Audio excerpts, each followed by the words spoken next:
Our reading this morning is from our book of the month, The Gifts of Imperfection by Brené Brown. Today, buckle your seatbelts. We're talking about shame. Trust me, it'll all be fine in the end. I'm starting on page 38.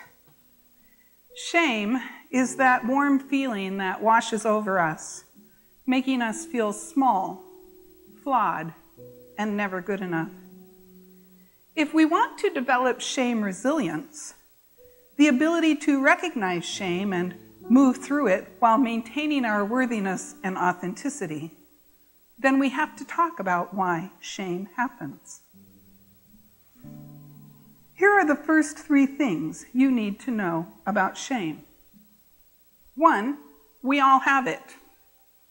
Shame is universal and one of the most primitive human emotions that we experience. The only people who don't experience shame lack the capacity for empathy and human connection. 2, we are all afraid to talk about shame. 3, the less we talk about shame, the more control it has over our lives. Shame is basically the fear of being unlovable. It is the total opposite of owning our story and feeling worthy. The definition of shame that I developed from my research is, shame is the intensely painful feeling or experience of believing that we are flawed and therefore unworthy of love and belonging. Shame keeps worthiness away by convincing us that owning our stories will lead people to think less of us. Shame is all about fear. We are afraid that people won't like us if they know the truth about who we are, where we come from, what we believe, how much we're struggling, or, believe it or not, how wonderful we are when soaring. Sometimes it's just as hard to own our strengths as our struggles. If we all have shame, the good news is we are all capable of developing shame resilience. Shame resilience is the ability to recognize shame, to move through it constructively while maintaining worthiness and authenticity, and to ultimately develop more courage, more compassion, more connection as a result of our experience. The first thing we need to understand about shame resilience is the less we talk about shame, the more we have it. Shame needs 3 things to grow out of control in our lives: secrecy, silence, and judgment. When something shaming happens and we keep it locked up, it festers and grows, it consumes us. We need to share our experience. Shame happens between people, and shame is healed between people. If we can find someone who has earned the right to hear our story, we need to tell it. Shame loses power when it is spoken. In this way, we cultivate our story to let go of shame, and we develop shame resilience in order to cultivate our story. So here's my question for you. Would you like to be living your life full out, no kidding, fearless? Yes. Do you find yourself sometimes in fear? Now and then, every once in a while. You know, anytime that you're feeling kind of uncomfortable, anytime that you're kind of wondering, is that going to be okay? Anytime you find yourself worrying, anytime that you find yourself not in a state of perfect calm and peace, what is at the root of it, I swear to you, is fear. Sometimes you have to dig a little bit to get there, but you can find it eventually. We didn't move the rug back. I want to be fearless. This rug has no power over me. I want to live my life with a sense of fearlessness and grace and power and ease. How about you?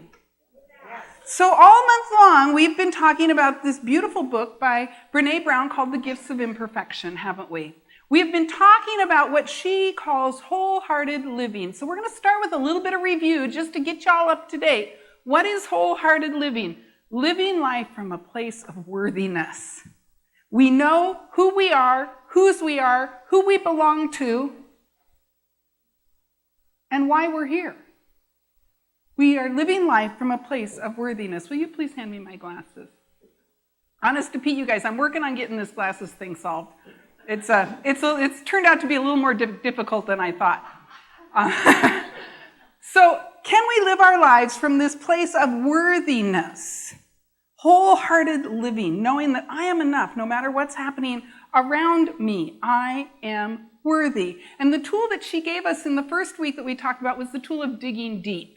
That is, when we are finding ourselves feeling unworthy, we begin to dig deep in a new way. We used to dig deep to draw up that last bit of energy to kind of try and make everybody happy. Now we are learning to dig deep, to get deliberate. That's the deep, right? Get deliberate. Do something that nourishes us. Do something that enriches us. Do something that feeds us. And from that place, that type of getting deliberate and digging deep, we find ourselves inspired to take new action, to embody new ideas. And then we get going into that new experience of life from the inspiration we got from getting deliberate. That's how we dig deep now, from a place of worthiness, not a place of pleasing. Sound good? Everybody take a breath. So that was week 1. In week 2, we talked about the 3 C's. Brené Brown tells us this journey to worthiness, this journey to really acknowledging the gifts of imperfection that lead us to our understanding of our worthiness requires that we put something in our suitcase. You know, it's a path. We need to take some stuff with us. And the 3 things she says we need to take with us are, who remembers? Courage, compassion, and connection. And what we talked about in week 2 is that if we have the courage to be ourselves, and if we have the self-compassion to be able to be imperfect in front of others, we then find ourselves in a place where we can connect, truly, authentic, real connection. We have the ability to be vulnerable enough to be in relationship with other people. And frankly, you guys, we live on the relationship planet. We have to be in relationship with people. The people around us are our vehicles for waking us up, especially the ones who piss us off. They're here for a reason. There is something for you to learn from those individuals in your life. So let's get out our courage, love ourselves a little bit more, be self-compassionate so that we can be more vulnerable enough to connect. And then the third week last week we talked about love, belonging, and enoughness. That is the whole idea that I am worthy now. I'm not worthy when I lose 20 pounds. I'm not worthy when I'm in the right relationship. I'm not worthy when my parents say the things I want them to say to me. I am worthy now, damn it. I am perfect, whole, and complete right now. I am created in the image and likeness of the greater something that we call God. Because of my very existence, I am worthy. Say that with me. I am worthy. I am worthy. Because I am worthy. And that, my friends, is the spiritual truth. Now, we know the spiritual truth. I'm sure you were all paying attention. If I gave you a test on this material from the last 3 weeks, you would probably all get an A. Why are we still afraid? It's so interesting. We all know the spiritual principles, don't we? I mean, if I ask you, like, what are the 5, unity principles? Most of you could probably rattle those off pretty quickly. If I said to you, what's the spiritual truth of you? Well, there's only one life. I belong to that life. I mean, we can all say the words. Can we live from the conviction? Can you live from the conviction that God is good, all is well? There is no need to be concerned or worried about any darn thing, because there is no darn thing that is outside of the divine order, the presence. And so what Brené Brown talks about in our material for this week is she talks about the things that get in the way. We know the truth. We can spout the truth. But there are things that get in the way of living the truth.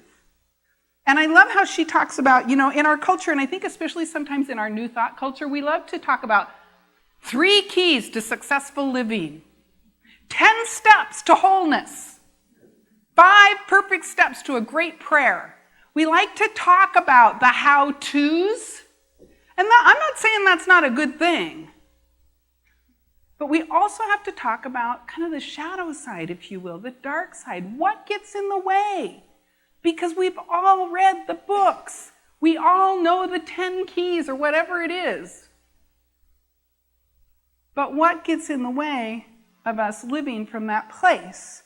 How to alone is not enough. And what we are here to talk about this week is probably the biggest thing that gets in the way is our shame. What are we ashamed of? What are we holding on to? Because those are the things that tell us what we really believe about ourselves, and the spiritual principle is it is done unto us as we believe, right? And it's not what we think we believe, and it's not even what we say we believe. It's what we really believe that counts. So what is shame? Well, you heard Brené Brown define shame this way. Shame is the intensely painful feeling or experience of believing that we are flawed and therefore unworthy of love and belonging. Is there any part of you that believes you are flawed? Is there any part of you that believes you're unworthy of love and belonging? I did also turn to the dictionary to see what the dictionary said about shame, because I love words. You always find out the most interesting things in the dictionary. The dictionary definition says that shame is a feeling of guilt or disgrace. And there are 2 interesting roots. One of the roots to the word shame means to cover. To cover. To cover. You got to uncover. Uncover. Uncover. To be free. And the other interesting root, the Old Norse word for shame, the Old Norse word, that's a harder sentence to say than you might think. The Old Norse word for shame literally means cheek redness. Cheek redness. And we try to cover in our cheek, and we cannot hide it. See, in the same way that the physiological response that makes our faces burn with redness when we're embarrassed or ashamed, it shows up in our experience of life in the same way it shows up in our cheeks.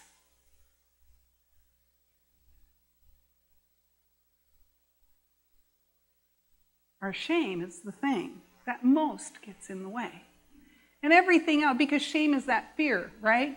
And everything is related to that fear.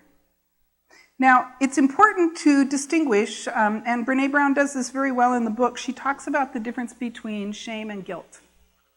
She actually talks about guilt as a positive thing. Guilt is what we feel when we behave badly and we know it and we want to make up for it in some way, right? That's a healthy thing. Guilt is about feeling bad about something I did. Shame is about feeling badly about who and what I am. Guilt is about a behavior. Shame is something that I have internalized about me. And so we celebrate guilt because it allows us to learn. We think, oh, I did something bad. What can I learn from this so I don't do it again? How can I make it up? Shame is, I am bad. And that is not the spiritual truth of any of us. And that shame-based belief is what prevents us from experiencing the life God would have us live, the life of fearlessness that Jeanette just sang about.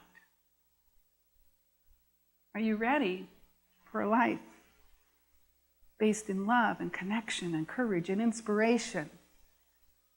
If you are, I invite you to take a moment and bring to mind something that you're feeling ashamed of. It can be a big deal. It can be a lifelong thing that you've been wrestling with. It might be something that came up just recently. Could be a big deal, could be a little thing. Just bring to mind something that you're willing to work with over the next week. Something that brings up that feeling of cheek redness in you. Now, I invite you to walk with me through the next few minutes with courage to face your fears, to face your shame, with self-compassion, to love yourself a little more, and to know that this courage and this compassion will help you connect more authentically with who you really are as we talk through the rest of our content for today. So everybody got something in mind that you kind of want to work with? All right, how are you going to deal with it? How are you going to deal with this sense of shame? First off, most of us deal with shame in one of three ways. Most of us either move toward it by appeasing and pleasing those around us, by trying to make it okay, by trying to fix. Some of us move away from our shame by withdrawing and hiding, and I'm not going to talk about that. I don't need to go there. It's a secret. We just keep it a secret. So we either try and appease and please and fix and make it okay, or we withdraw and hide. Or the third way we sometimes deal with shame is what Brene Brown calls we move against it. We aggress against it. We get angry. We push. We use shame to fight shame. Now, how effective do you think that is? Did darkness ever drive out darkness? That's Martin Luther King. Darkness never drove out darkness. Shaming others, shaming yourself more will never drive out your shame. It will never heal it. It simply creates more shame. Does that make sense? So the three ways we tend to deal with shame are we either move toward it by appeasing and pleasing, or we move away from it by withdrawing and hiding, or we move against it by becoming aggressive. All three of these strategies move us away from the story, and the healing lies in the story, doesn't it? The healing lies in having the courage to tell the story, having the self-compassion to love yourself through the story, and the authentic connection with others that comes from having that courage and self-compassion and showing up. So think about the thing I ask you to identify, a place in your life when you feel shame. Are you trying to appease and please around it? Are you hiding and withdrawing from it? Are you in anger and aggressing around it? You have pretty good sense? And maybe some combination. Might depend on what mood you're in. Are you stressed or are you rested? Which thing do you do? How do you respond to this source of shame? These things keep us anchored in fear and blame and disconnection. We must learn to dig deep, to respond to our shame in a way that does not exacerbate our shame. We must get deliberate, respond rather than react. From that deliberate place, be inspired to get going and take a new kind of action in our lives. Are you ready to do that? Take another deep breath with me. I love your beautiful faces. I could stand up here all day.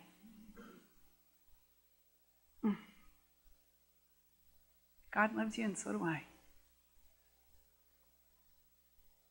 So how do we move with the shame? No, I didn't say that right.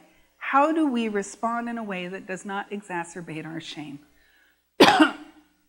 The key thing has to do with sharing our story, telling the truth, to someone who is trustworthy.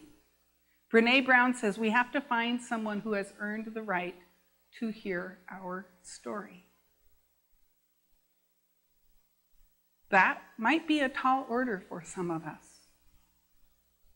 Have you ever shared your story and it wasn't honored? Have you ever shared your shame and been shamed more? Have you ever taken a risk and said what was real for you and someone responded in a way that you felt shamed further? Those are the people who haven't earned the right to hear your story. Those who have earned the right to hear your story are those who see you as perfect, whole, and complete in spite of any appearance of shame or imperfection, that you are the power and the presence and the love of God in human form. And you are on a spiritual journey toward knowing more fully who you are and why you're here and how you serve and what your purpose is. And the path you are walking is part of the journey. And so wherever you are is exactly where you are. It doesn't matter. Does that make sense? I mean, it's like, please God, I need better words for this. It's like, how can we simply allow ourselves to be in the state we are in and allow those around us to be in the state they are in and love them no matter what? And speak to them and honor them in ways that simply reflect that spiritual truth of wholeness and goodness and love and power and grace and ease. And those are the people we have to find. And ideally, those are the kind of people we are growing in this community. Does that make sense? When you take a class, when you're in a small group, when you come here on Sunday mornings, when you participate in an activity, you are learning spiritual principle. You are learning to see and know and hold and stand in the spiritual truth of everyone around you, regardless of appearance. That's why you're here. That's what you're learning. And you are your test subject. Can you hold you in the light of love and power and grace and ease and perfection and wholeness? If you can do that, then pretty soon I can hold you there. I can, oh my God, everybody's perfect. I had no idea. And the right things are unfolding. And whatever your story is, that's your story. That's your healing.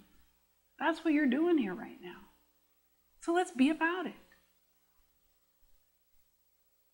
So finding that person or people is critical to sharing your story. And you know, there was a time in my life when I had to pay somebody to hear my story. Do you know what I'm saying? Because I didn't have anybody in my life like that. I had to pay somebody, a therapist, to hear my story. I didn't even know that's what I was doing. But it was worth every penny. I paid someone to hear my story because I knew no one else in my life at that time and where I was and who I was and the relationships I had cultivated, nobody had earned the right to hear my story. So maybe you have to pay somebody to hear your story. Hallelujah! You will be set free. It's worth the price. And maybe there's someone in your life who has already earned that right to hear your story. What I want you to do is share your story this week. This thing that I ask you to bring to mind. Honestly, openly, with courage, with self-compassion, share your story. With that person that you have already identified in your life that you know they've earned the right, they're safe, they're going to honor it, they're going to hear it, they're just going to bless it, they're not going to judge it, they're not going to decide anything about you from it, they're just going to be with it. And if you don't have that person, you're going to pay somebody to hear your story, and if you want referrals, I'll give them to you.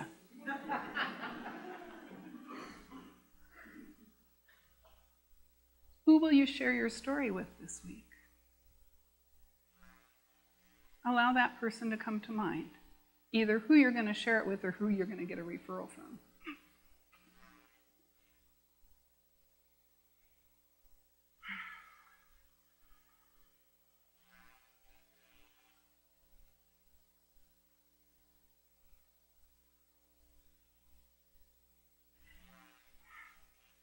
And really, if you can do that thing this week with courage and compassion, you will be transformed. I promise you. And it seems like a simple thing. It seems like what? Just telling my story? But what happens is the doors to heaven start to open. The energy, all of the energy that you've been using to press it down, to either appease and please, or withdraw and hide, or aggress, all of that energy is released. So that you have energy to dig deep, to get deliberate, to open your heart to a new idea and a new way of being with this experience. And I promise you, something amazing will happen in your life. It's kind of like, what are those little things called that everything's all stuffed down in there? It's a kid's toy and it's all stuffed down in there, and when you take the lid off, it pops out. Yeah, right? It's like that.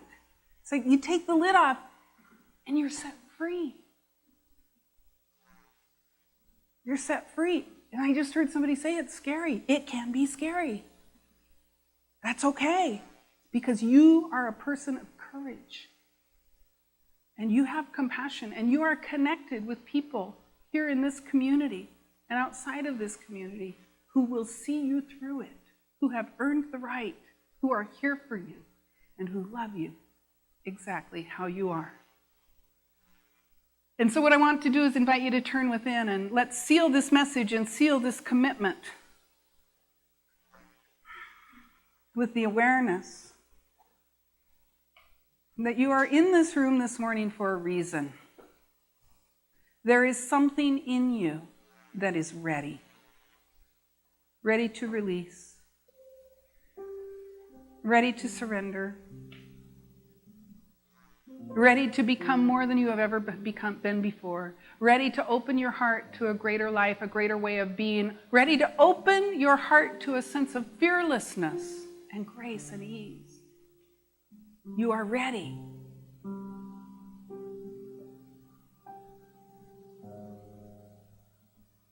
And so I invite you now to bring your attention to your breath and to relax your body into the chair and to feel your body fully supported by the chair. And with each and every breath, you become more and more aware of the indwelling presence of Spirit in you. And your shoulders drop and your jaw softens. And you simply allow yourself to open more and more fully to that awareness, to that presence.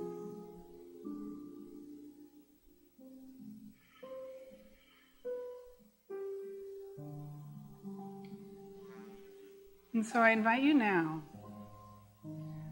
to, in the silence of your heart, gently repeat after me. I am ready.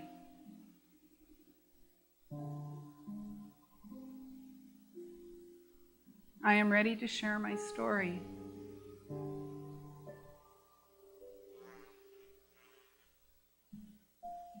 I am ready to release my shame.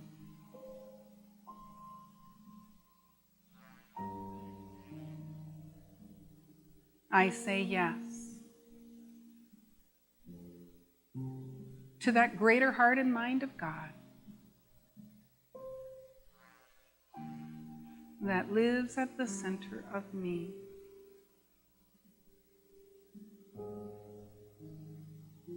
I release my fears, and I stand willing to be made new.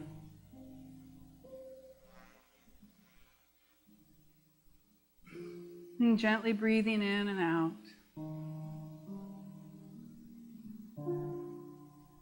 Just bring to mind that face of that person who has earned the right to hear your story. And if you don't know who that is yet,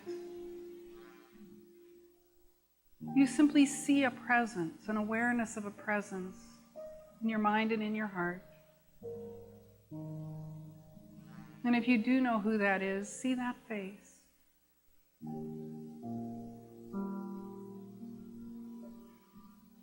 And see that person, that presence, seeing you with complete love and acceptance.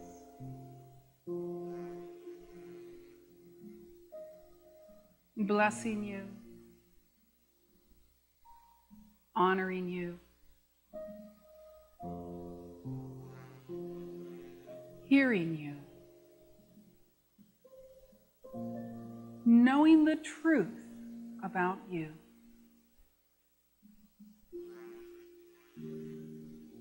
And you breathe a sigh of relief.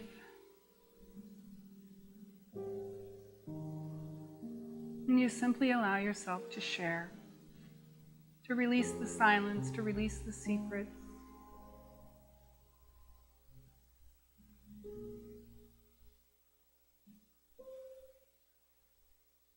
And as you share, you know that something wonderful is happening here, a release, a surrendering, an opening to greatness, to freedom, to grace. And you simply allow those feelings to lift and inspire you more and more fully. You feel your mind expand and your heart open into a greater acceptance of who and whose you are. You belong to the universe. Perfect, whole, complete.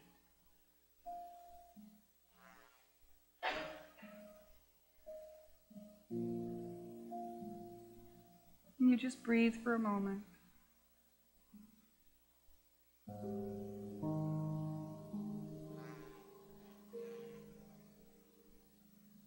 And know you are set free.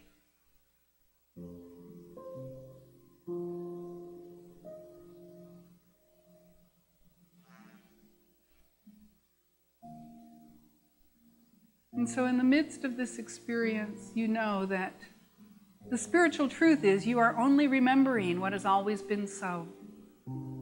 You are only remembering the truth of who you are. And so let us affirm together, I am remembering who I am. I am remembering who I am. I am remembering who I am. Who I am.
as we stand in the remembering, I close this message knowing that it is well done in the mind of God. And so as we go forth this week into our lives, it is well done in the world. And so it is. Amen.